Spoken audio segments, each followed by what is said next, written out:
Good evening, everyone. Welcome to Têkkel Chat, Têkkel Talk Show live. We are live. Should I say bonjour, Alberic? Are you in Roland Garros? Oh, what Yes, is the ek training venue wens name? Roland Garros. Roland Garros. Hoe is dit hy nie? Ja, nee, ek sit baie ver van die huis af nou op die oomblik.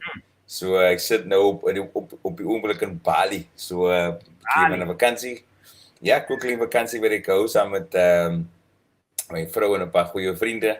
So ons kuier 'n bietjie in die kant. Ja, and that's why we live. Is nou 2:00 die oggend die kant. Wow. So ja, maar ja, hoop alles is lekker jou kant. Hoe gaan dit daai kant? Baie lekker, baie lekker. Is net een verskil. Die ligte is aan. Nou load shedding op die oomblik, so dit is 'n surprise vir ons almal hierso. But lekker. Ek is bly dis in een stuk en ons vir 'n oomblik gedink of ons dalk weer moet oorstaan, maar jy het gesê no ways. Kom ons sê die show is 'n belangrike week. Belangrike week in die rugby. Yep. Ja, belangrike week in die World Cup. Die Bokke het toegemaak. Soos ons gedink het, gaan hulle die pool stages kom. En 'n bietjie anders as wat ons gedink het, want ons het predict dat dit gaan moontlik 'n quarterfinal wees tussen die Springbokke en Frankryk, maar ons gedink die Springbokke gaan hulle pool top en die Franse gaan tweede eindig in hulle pool. Dis hoe ons by gekom het, maar dit is heeltemal aan die kant om die Springbokke tweede in hulle pool en die Franse ons het al voor gesê die Franse wat hulle pool wen en sodoende die All Blacks dan nou wat in Ierland speel, maar interessante tye, Elby. No, for sure. There's a lot to be. I mean, yeah, things just worked out the other way around. And whether it works out for us, remains to be seen. It's going to be a very interesting weekend. Ek dink hy gaan 'n surprise of twee in die omtes wees. And I think it's going to be massive. It's going to be massive. Ek sien die game. Kyk, is nou Sondag aan 9:00. Sien die kan is die game 3:00 die oggend hierso. En die pair hierso, die kan is nie groot rugby mense. So ek moet nou maar TV gaan soek iewers om 3:00 die oggend daai game te gaan kyk want dis massive. Look, I mean, it's crazy. Ek het vanaand toe die Australians natuurlik wat dis 'n baie groot contingency Australians wat hier kuier in Bali en hulle het natuurlik cricket, maar hulle het natuurlik nie so goed gevaar vanaand nie, ons gelaat het daaroor gesels. Maar ja, welcome to Melvin. Kia ora, sorry Melly. En die res van die manne wat hou van Têkkel. Melly uit al die pad uit New Zealand. Ons gaan international hy nie. Ons gaan international al die mense wat kom kuier. So welcome Melvin. En laat dit ons wat jou prediction is want ja, kyk as groot games die naweek. Maar net voor ons daarby kom. Ja, ek wil net Melly vra Melly, gooi aan die chatbox ons wil graag weet wat is die gemoed in New Zealand op die oomblik. Baie mense is die eerste keer in 'n baie lang tyd wat ek hoor dat New Zealand in 'n kwartfinale van die World Cup as die underdogs bekend is. So Melly, wat is die gemoed? Ek sien van die mense skryf die New Zealandse span as die underdogs in die game teen Ierland. Wat sê die New Zealandse mense drop vir ons daar? Maar Albi, ja, jy wou sê? Ja, ek wil sê en met dit gesê, ja, looking at the results of past weekend, and what you brought up, I mean, the All Blacks won 73-0 against a decent Uruguay team. They're not that bad. And the All Blacks, with their history of just being dominant, for the last 10, 20 years, and obviously not that dominant the last year, but they still the All Blacks after all. We can't forget about it. We can't just put them in. For me, I just feel like an All Black side is always going to be an All Black side. Whether they're down or out, they're going to be dangerous. And with that said, they've got a big win over Uruguay the past weekend, which obviously puts them, put some confidence back into how they play. Whether that is the kind of rugby that you play in the knockout phase is another story. But they pulled away with a good win over Uruguay. France putting 60 points to 7 over Italy. Big win as well, another massive win against the Italians. Wales 43-19, and it was a touch and go game. It wasn't like I think I scores 'n bietjie groter as wat soos hulle gespeel het. Die eerste helfte gekyk, het was Georgia maar nek en nek met hulle op sekere spots. En toe kom nek en nek, England se moue. Ek kyk England blaas warm en koud, en die hele tournament al. Een game speel hulle goed, en die volgende game maar baie average. and putting away only 1 point over Samoa. Ireland, big win over Scotland, big statement as well. I mean, there was big talks from the Scots that they would put one over the Irish, but they were just pure class. Irish at the moment is playing beautiful rugby at the moment, just a all-round solid team. Argentina putting, our southern hemisphere neighbors putting 39 points over Japan, and we're very glad that they're in the through to the next round as well. Tonga, Romania, good game as well, 45-24. It was neck and neck for a while, and then I think Tonga pulled away in the last, 20 minutes of the game, they pulled away. But for me, the game of the weekend for me, the match for me, which obviously set the rugby alight, I would say, in Portugal, was the 1 point win over Fiji. I mean, Fiji being a quarterfinalist and Portugal will actually win them. I mean, Portugal not necessarily in the same league as Fiji, but they managed to beat Fiji, which is massive. And I just saw a video earlier today of the Portuguese coming back to the airport or landing back in Portugal, and they had a hero's welcome, like they won the World Cup. And it's good to see rugby having that kind of influence on a very well-known soccer nation. Yeah, and this game had me doing some maths for a while. When Fiji was trailing, it looked to me that Portugal was going to pull a big upset. For a moment, I thought that this result would then leave the window open for Australia to sneak in and knock out Fiji, but it wasn't to be. I think at the end of the day, it wasn't to be. Fiji just did enough, even by losing this game. I think that losing bonus point in the end, being enough to get them over the line. But like you said, this was a result that no one of us saw coming. We thought Fiji was going to win this game easily, especially if you look at their World Cup campaign thus far. But the Portuguese obviously had other plans, and well-deserved victory for the Portuguese. And that really, for me, so far, the result of the Rugby World Cup. And it's always great. Never like to see a team go down 73 points to nil. But when they do play this type of rugby that Portugal is playing, when everybody expects them to lose, that is what rugby is about. And it was really an interesting result to see, and perhaps a result that might move to just crack the confidence of the Fiji teams in a vital section of this competition. Let's hope they can bounce back and do the goods and just come up with another result in the quarterfinals. No, for sure, and we were all back. I mean, I think Fiji's always had that kind of your second team. They were always whether it's sevens or whatever it may be. You always like to back them, and just for that, I mean, they did fantastic. I think they're definitely going to be. We look at the quarters in a second, but I think they definitely be a good matchup, especially the fact that they won England a couple of weeks ago.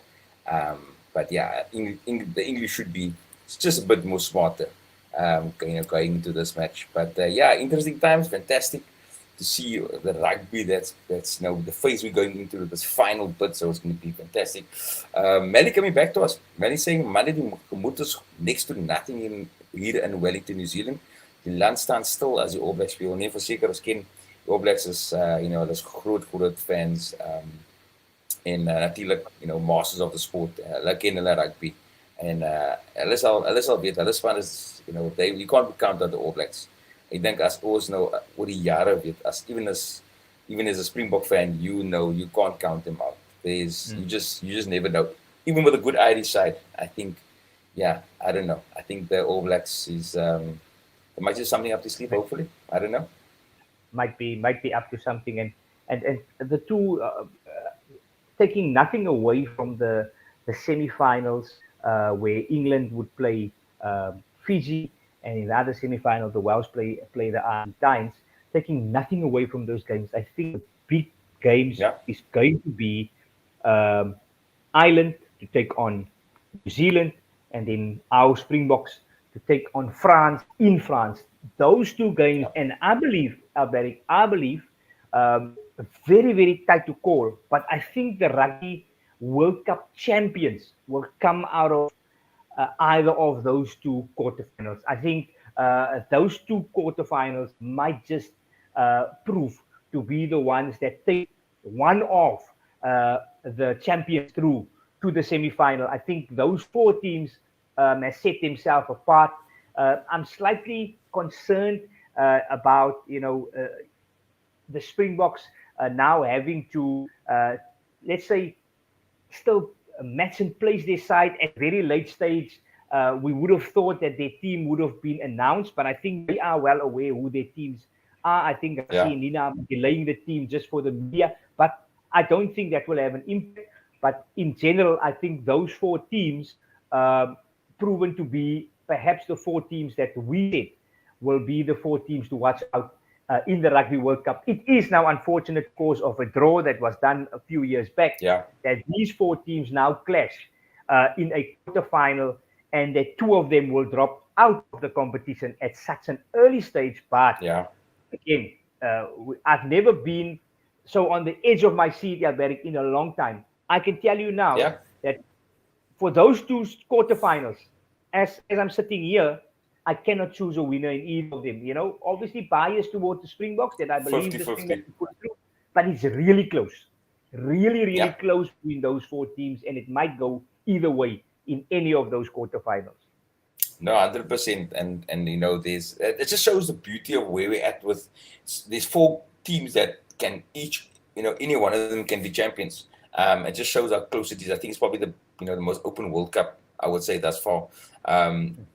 Even saying Fiji will raise the game against England and might pull off an upset. Yeah, for sure. I think we're all back, the Fijians to do that. I mean, just the fact that we love them and we kind of love the way they play rugby and the energy they have. I think we hope that they will kind of just bring something through in that game as well.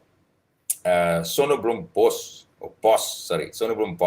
VP says, salutaties to a great weekend of rugby.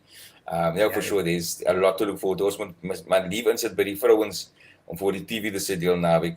New Zealand versus Ireland is going to be a cracker. Yes, no, for sure, God. I think that will set the pace for the weekend. That will set kind of, teams playing on Sunday, for example, the Boks playing against the Irish. You'll be looking at that and thinking, somebody will have to step up the game. Whether it's, the All Blacks put one over the Irish, we're going to be looking at new eyes at the All Blacks. Whereas if the Irish do win, it'll be kind of more the same, and we're like, okay, it's expected because we know the Irish are on top of the game at the moment, and I think that's the beauty of it at the moment. And I mean, if you just look at, we just spoke about it now, we look at the knockout phase, going from the quarters to the semi-finals. This is how they line up. Wales, Argentina playing on Friday. I think Saturday, 14 October at 5 o'clock. Ireland, New Zealand playing, and the winner of that game will then play in the semi-final.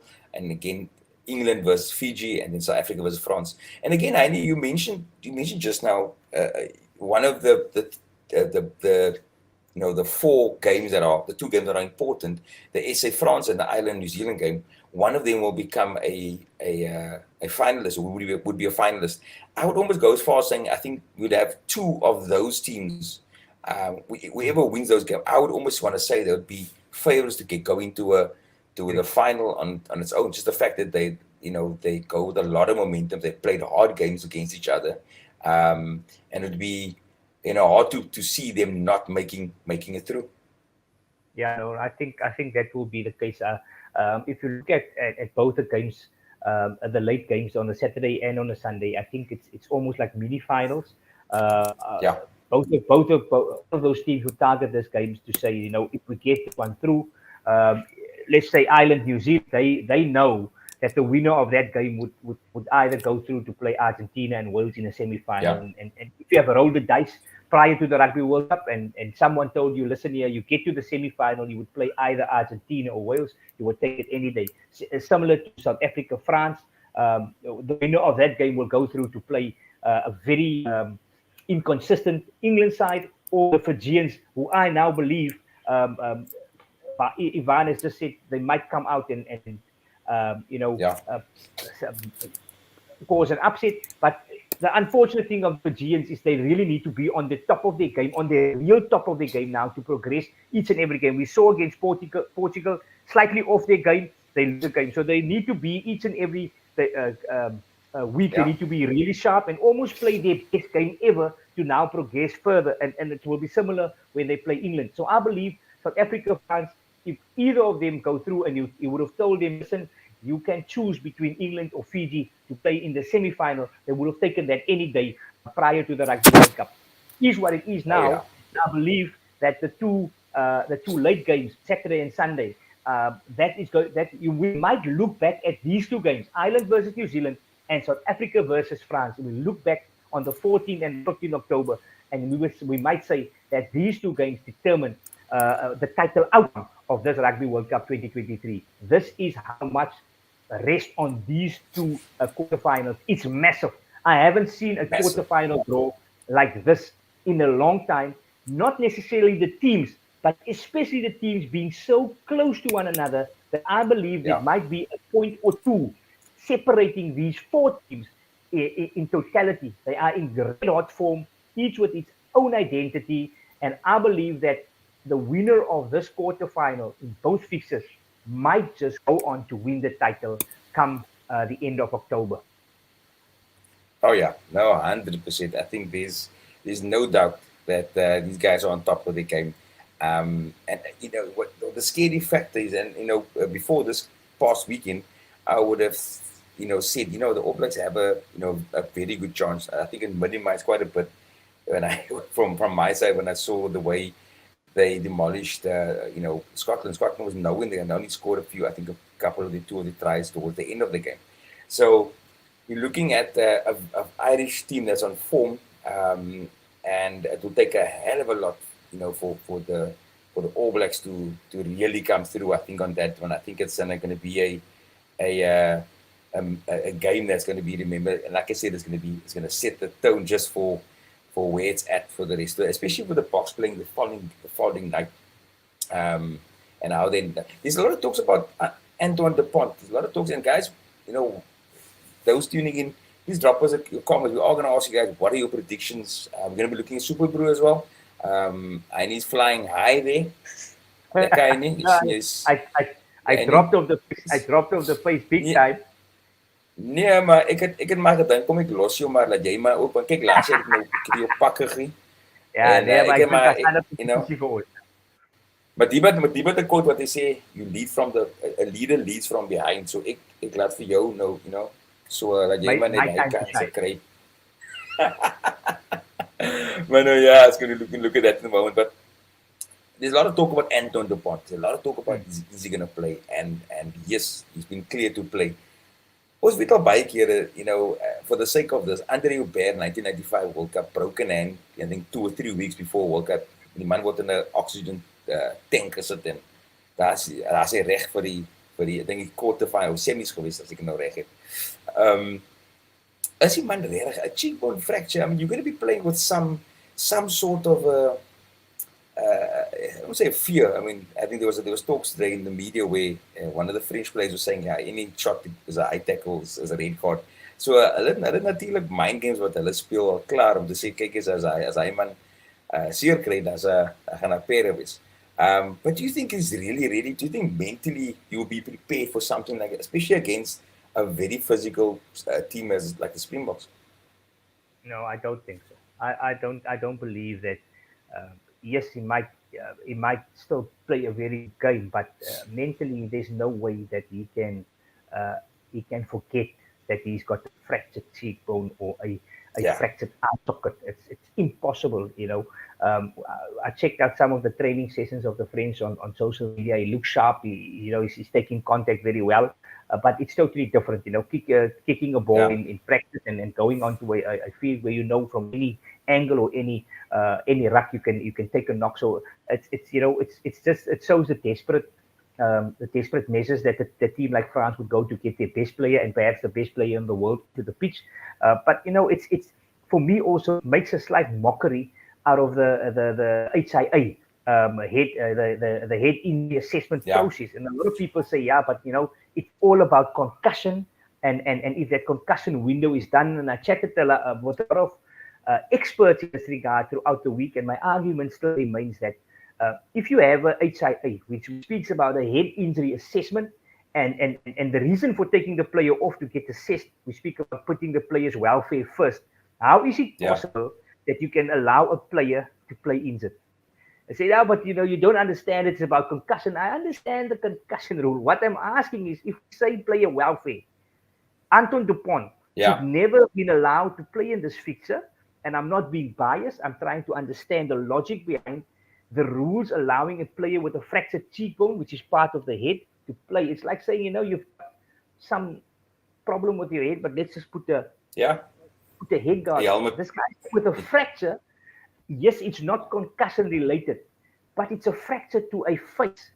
And you have this head injury assessment process where sometimes players don't get back on the field. It's not concussion bound. It's just the uncertainty if the player has shaken off a head knock. And now a lot of players would say, maybe I am understanding this thing incorrectly. I am trying to make sense of a process that is protecting a player to occur or to get further injury to the facial or the head part. That is, in my opinion, the logic of the whole head injury assessment. Now you are designing face masks and stuff to get the player on the field. Where do you draw the line, and where does the player stop? It's just something that 100%. And the French would say, no, I'm totally off with my assessment. And I haven't seen someone argue about it yet, but it's just, for me, it's slightly confusing. 100%.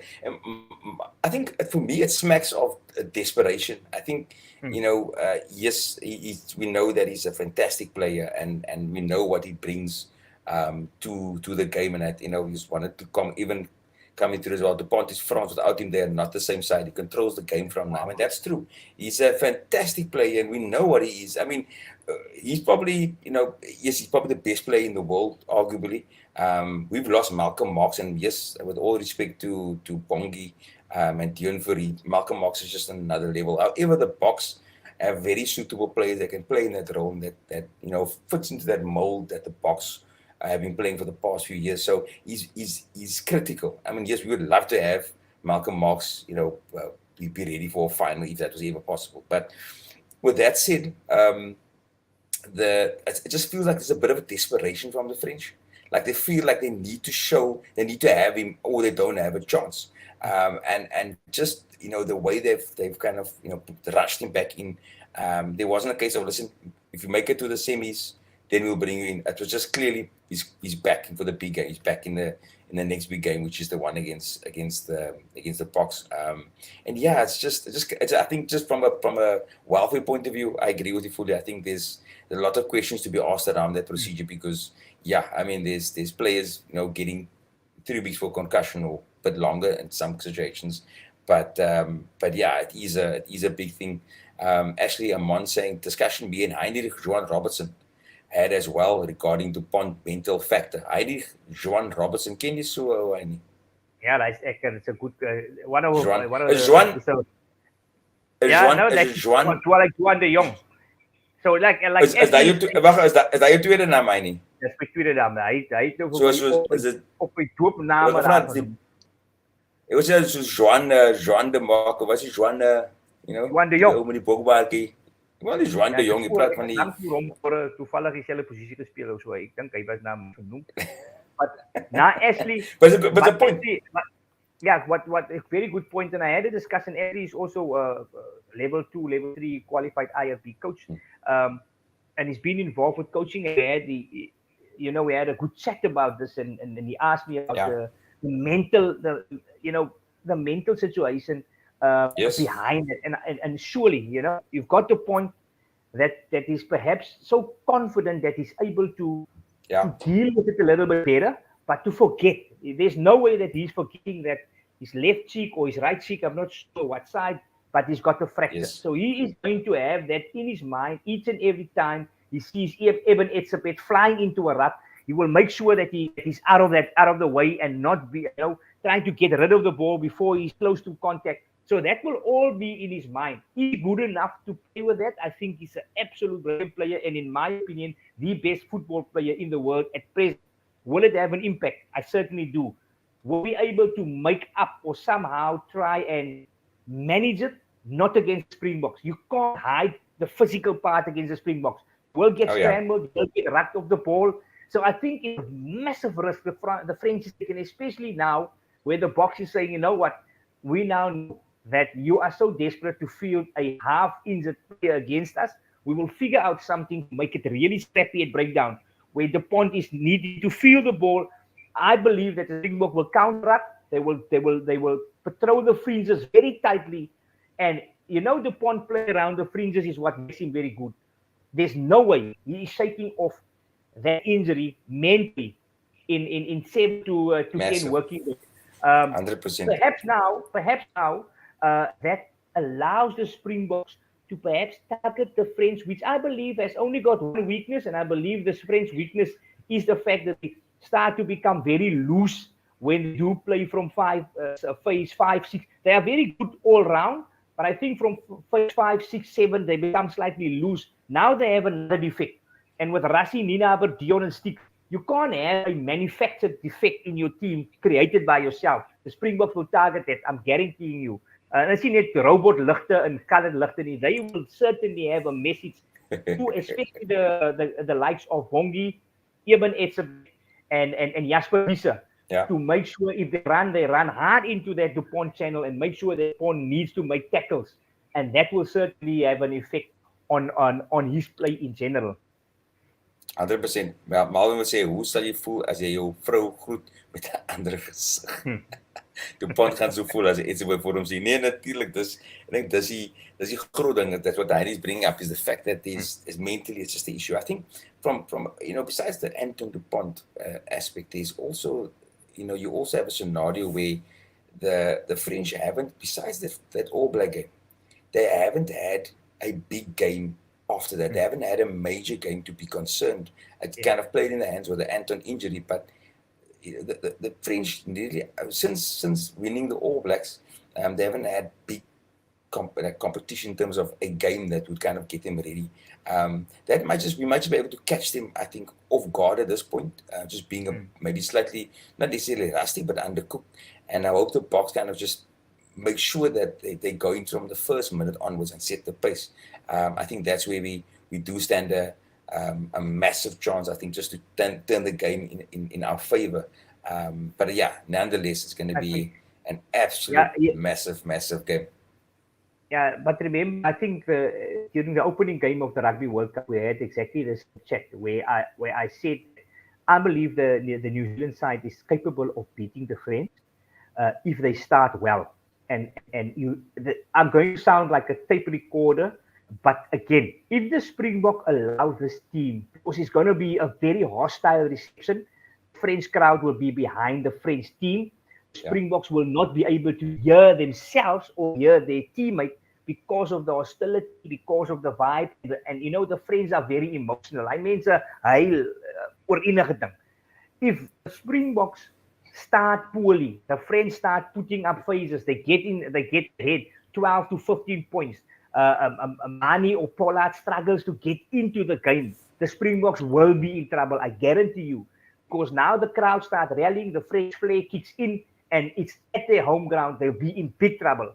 The Springboks need to start sharp, they need to carry most of the ball, they need to play in great territory, put their runners, get Jasper Wiese, Juan de Jong, Siya Kolisi, get runners up, get Damon Dialendi on the front foot, in their face, be in the face of Anton DuPont. First 20 minutes will set the tone for this result. If they then can silence the crowd, get the moles on, get the early try, get the nerve settled, Maniola, get a few penalties, all of a sudden 12-3 to Springboks, you will silence that crowd. And now you start playing territorial, possession-based rugby, test match rugby that suits you.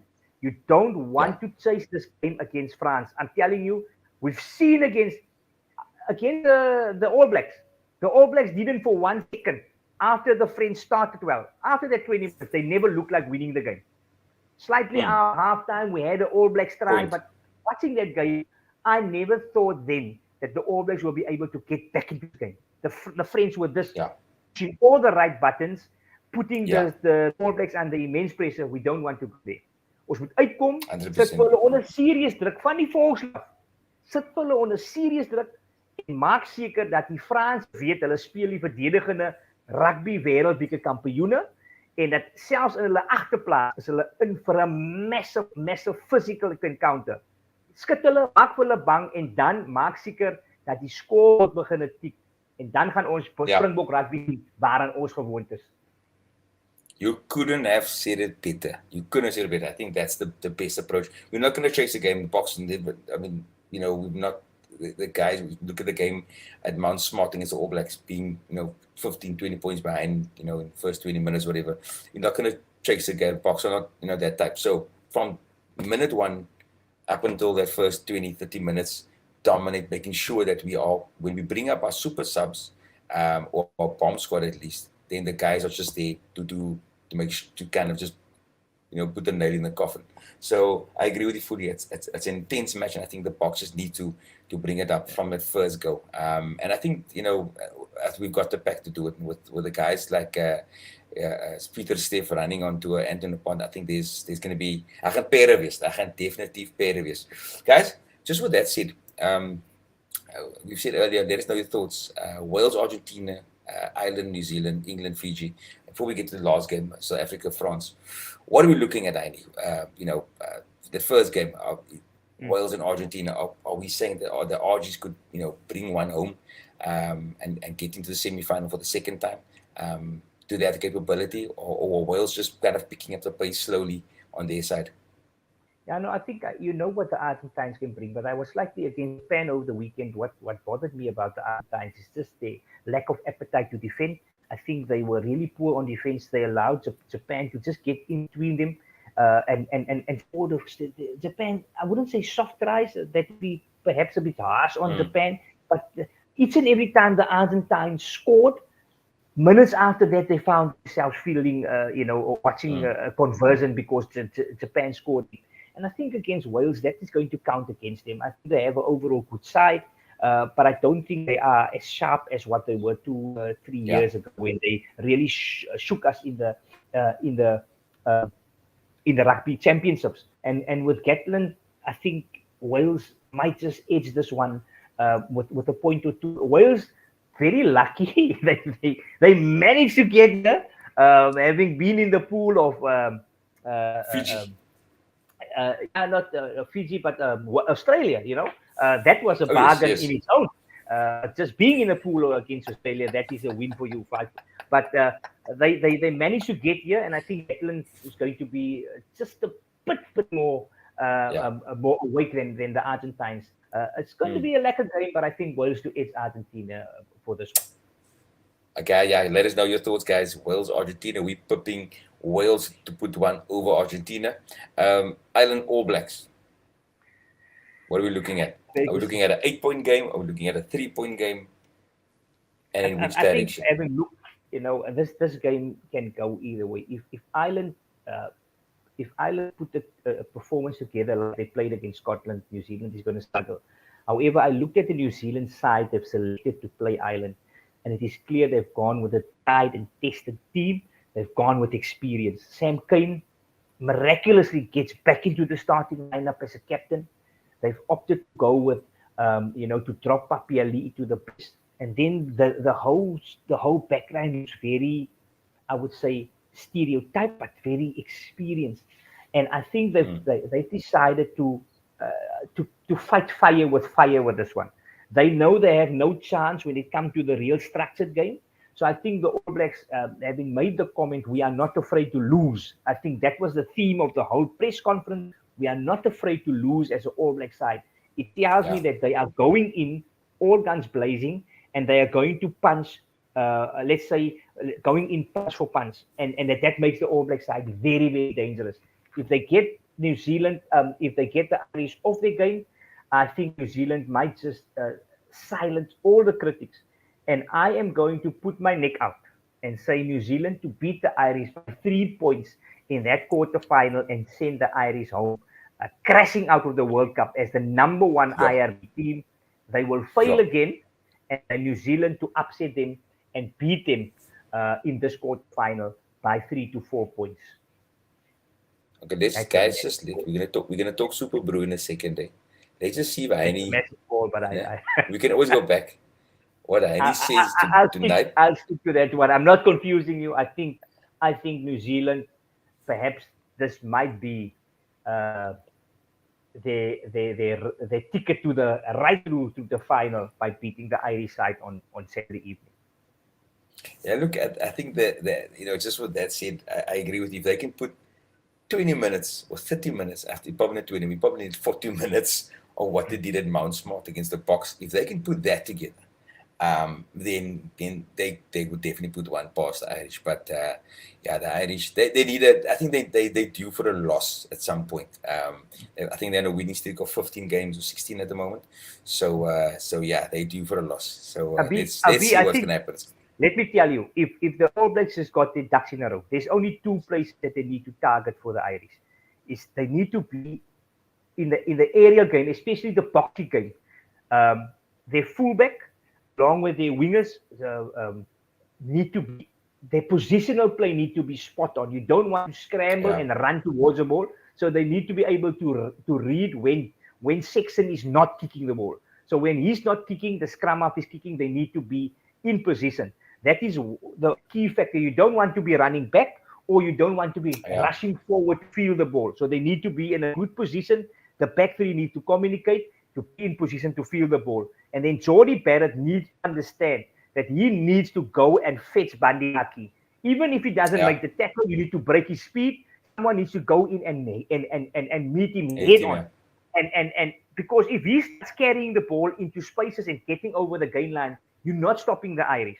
He gets over the gain line, and then they start playing the little wraparound with Sexton, either playing the forwards or playing around like a wraparound with X. They become very dangerous with Ringrose and all the other players on the outside.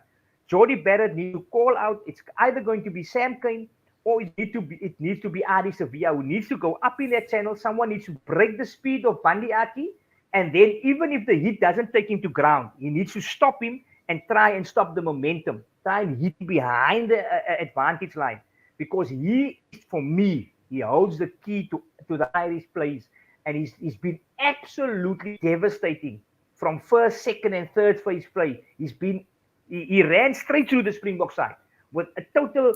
It looked like no one is stopping him.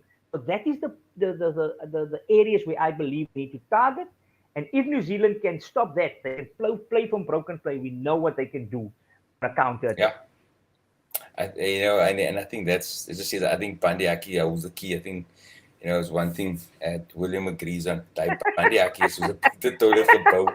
He's solid. He's a man. But he's got it spot on. He's got it spot on, and I cannot believe that teams are not figuring this out. One guy he's got it absolutely spot on.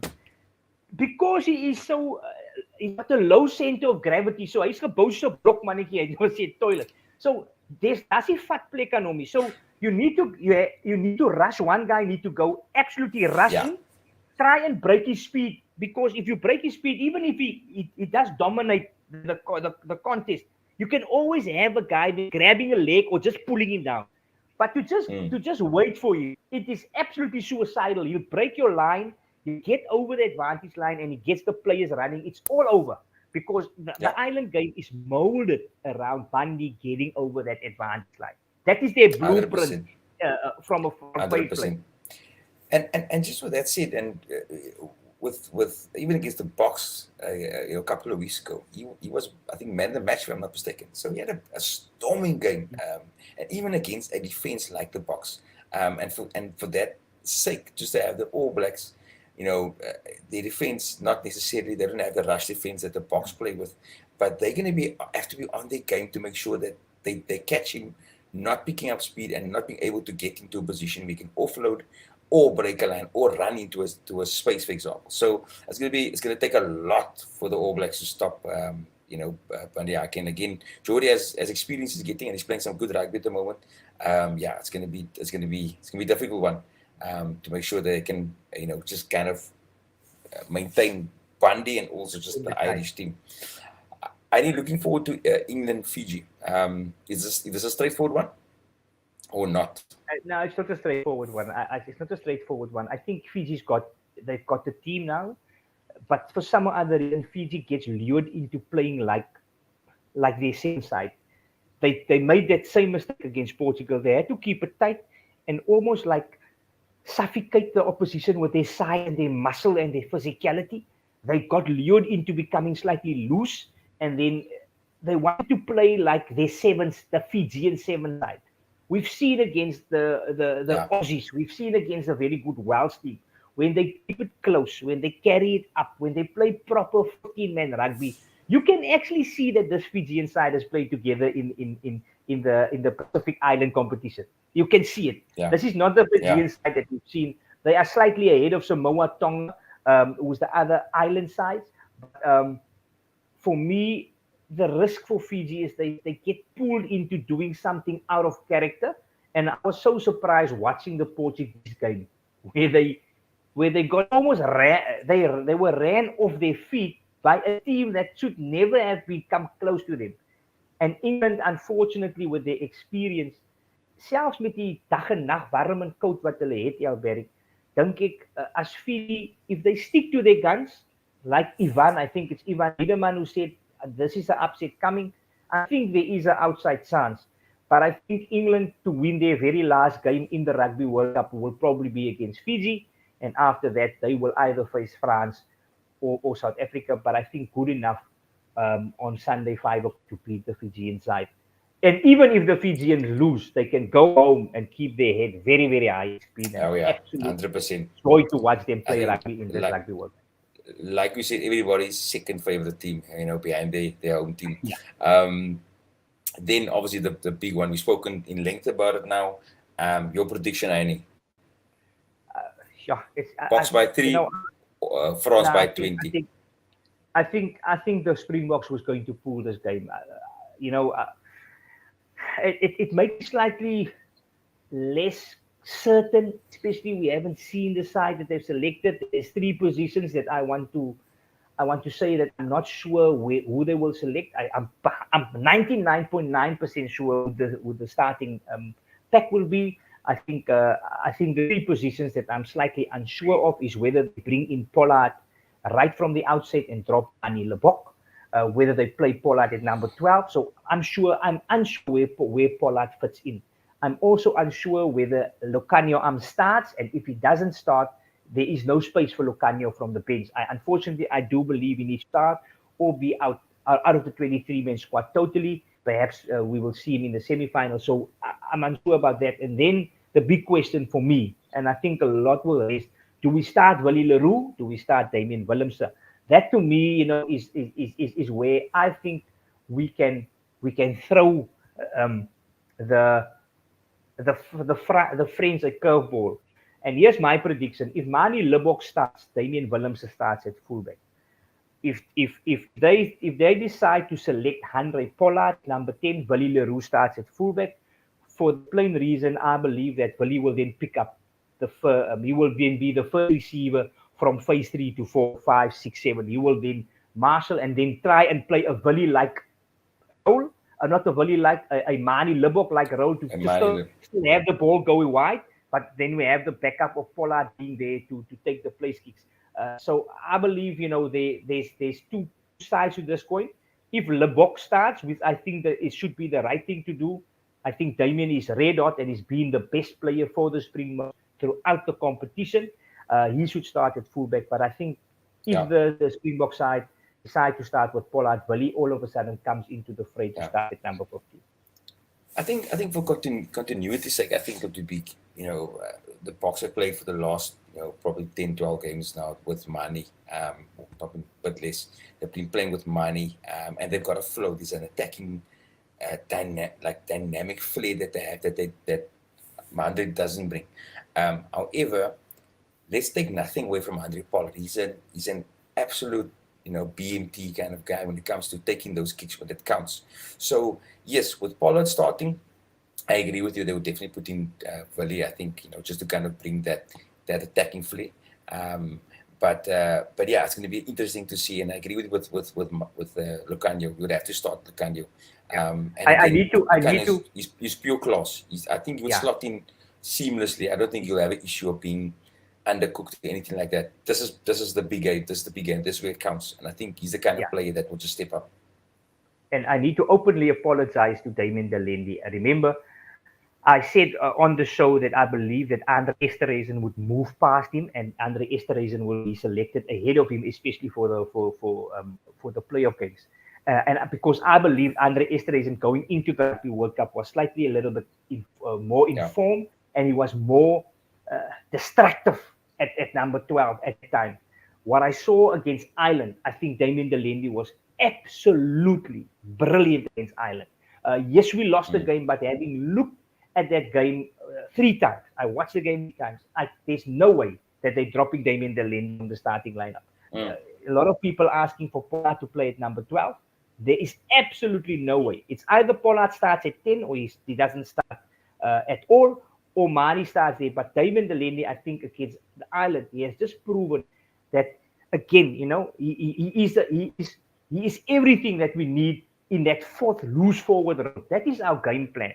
And I cannot see Pollard doing exactly that. He was brutally strong, got over the advantage line. That is what you need at test level. You need a number 12 that can do that. And I need to openly apologize to him because I now believe that because of his experience, perhaps he is the guy to take us forward in number 12 for the rest of the Rugby World Cup, where I honestly believe Andre Esterhuizen was early in the World Cup, was perhaps a better selection than Damien was. And just let's wrapping up the prediction part of this. On the Têkkel Show, we're saying Wales will put one over RGs. Are we saying Ireland or All Blacks? We said. I'm the All Blacks to. I'm really taking a chance here. Remember, the Irish is the number 1 team in the world. I think the All Blacks is going to beat them. I think the All Blacks is going to beat them in this fixture out there. I think the All Blacks, if they prepare very, very well, they know what the All Blacks can bring. They can put one over this Irish side. I'm very on the fence of this, but my head leans to the green side, not because you want to disagree with me. That's the one game. England, Fiji, we agree on Fiji, kind of, just if they keep the momentum going, and that loss that they had against the Portuguese might just rally them. And then also, I mean, we both back to French. Nathan Niep, sorry, both back to Boks. Both back to Boks. Sorry, guys. I openly apologize to the Springboks. France, All Black, Argentina, and Fiji. Last 4. Nathan, nice. Nathan is nou heel gat omkeer nou. Hy het nou besluit. Hy gaan nou almal kies het nie. Almal. Die All Black. Hy wil nou anders wees. Luister, this well, Nathan, we will keep you to it, but I think yes, man. You never know.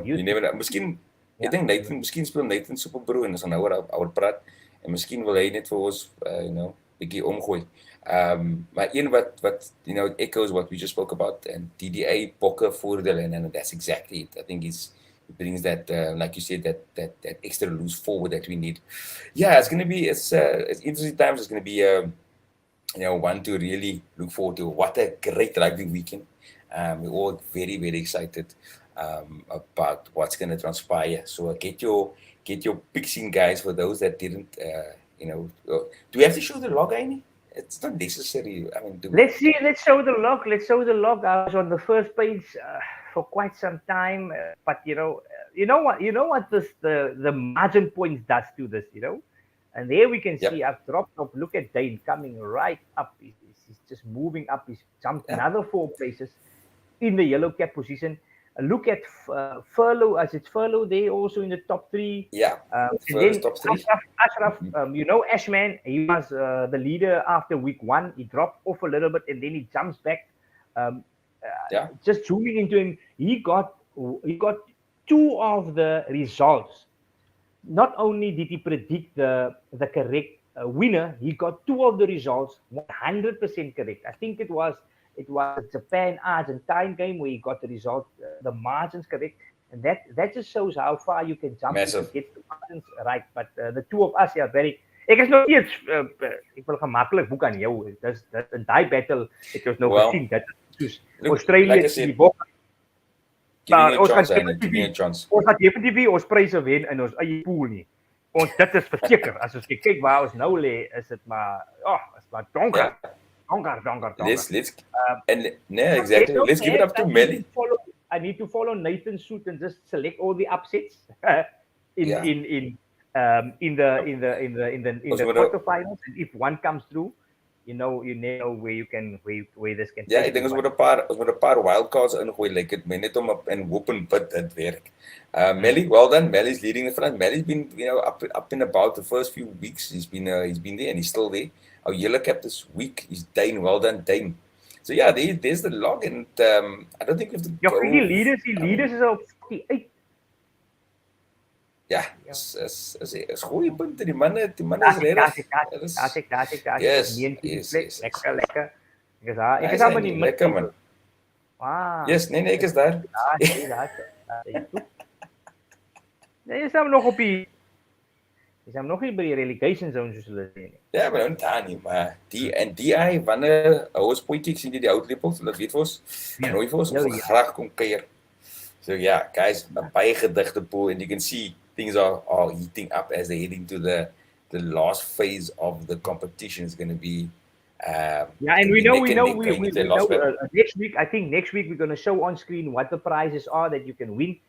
We said with these prizes, there's prizes.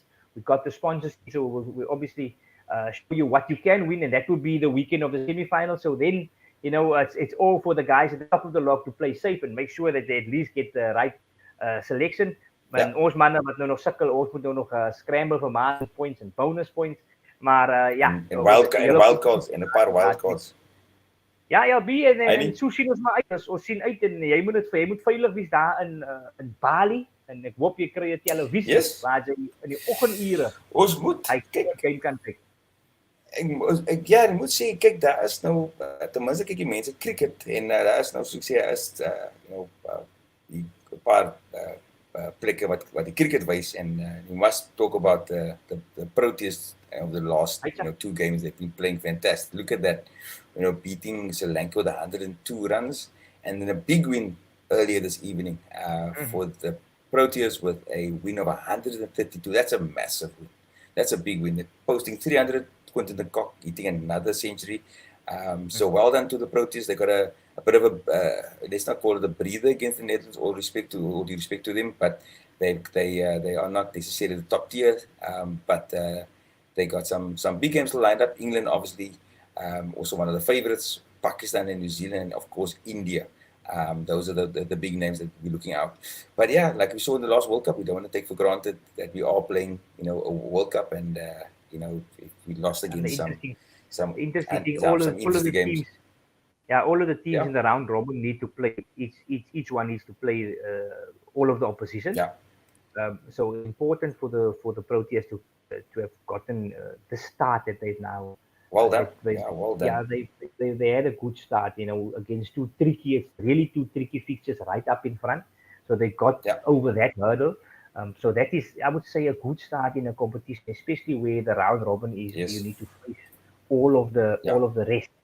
Good start. Let's hope they kick on and they get into that playoffs, and that we can get that monkey off our back. Where I think the last term that they used is that the Proteas are chokers, which means that they somehow seem to stumble in competitions which they go into as hot favorite, almost like the Irish in rugby, which I believe that they are also your teams that go in that we believe that they should lift the cup and somehow. But I think this time around, I think they just feel like the Proteas just feel like they kind of gone under the radar. Nobody has really, they've won a few, odd games. A very balanced side. They've got a very balanced side. The bowling attack is good. The batting lineup's been, phenomenal the last couple of games, especially with guys like Heinrich Klaassen, which he's a class player, putting in and Aiden Markram, after playing, having some dismal performance against in the Red Bull version or format of the game. Really one-day cricket is really put his hand up and come in as a talisman. He's really shown that he's someone to be reckoned with, and I think he's been in the Proteas setup for a good couple of years. But I think the fruits is definitely showing now with the kind of scores he's putting together, and that's great to see. I think that's just bodes well for us, giving us that kind of edge going into this next few games, just showing the depth that we have. I think that's going to be awesome. I think the Proteas really have a good squad. But yeah, it's fantastic to see the Proteas putting up really great wins against two favorite. And again, those are World Cup former World Cup champions, if I'm not mistaken. Sri Lanka won in 1996. So yeah, Proteas definitely have something to show. But yeah, let's hope they. One more thing. Yeah, 7th of October. Oh. Yeah, but that is past. That's past. Sorry. Richard, sorry, that was a glitch. Seker die 6de in Bali. Maar hier bij ons trek ons wel een beetje 11e. But yeah, very 12e. We save that site and we'll certainly chat on Saturday and hopefully drop a few comments on our social media pages and make sure that the people get their voice. But for now, we say the Springboks to beat the French, and hopefully next week this time we will sit here supporting a team that has been knocked out of the World Cup, but that we will be preparing for a semi-final of Rugby World Cup 2023. Keep the comments coming on our social media page, guys. Têkkel Chat op YouTube, op Facebook. Richard wat net sê die golfdag was 'n groot sukses geweest, verseker. Lekker, bly te hoor. Bly ons kon na my golfdag hier op Têkkel Talk Show feature. Ja, maar tot volgende keer. Dankie dat jy in die oggenduur daar uit Bali het kon inskakel om weer met ons kykers te gesels. En vir die van julle wat opgekom het aanlyn, baie dankie. Ek hoop ons kon 'n bietjie lig werp op van julle vrae, maar mees belangrik wil ons hê julle moet vir ons drop 'n comment in die comment section van hierdie show en sê vir ons wie dink julle gaan wen tussen die Springbokke en Frans en wat dink julle gaan die telling wees. Ek het gesê Springbokke met so 3-4 punte. Maar moenie vir my volg soos my predictions op Superbroer lyk gaan dit beroer. Wat is jou prediction? Bellingham het Aubrey Engelbrecht, Wales All Blacks, England, South Africa. Hy het dit ook vir my vandag gesê, so hy is 'n man van sy woord. Kom ons kyk wie's reg en kom ons kyk wie's verkeerd. Kom ons praat volgende week op Têkkel Chat op YouTube, Facebook en Twitter. Stay safe. Groete vir die mense in Bali. Sien julle volgende week donderdag. Cheerio.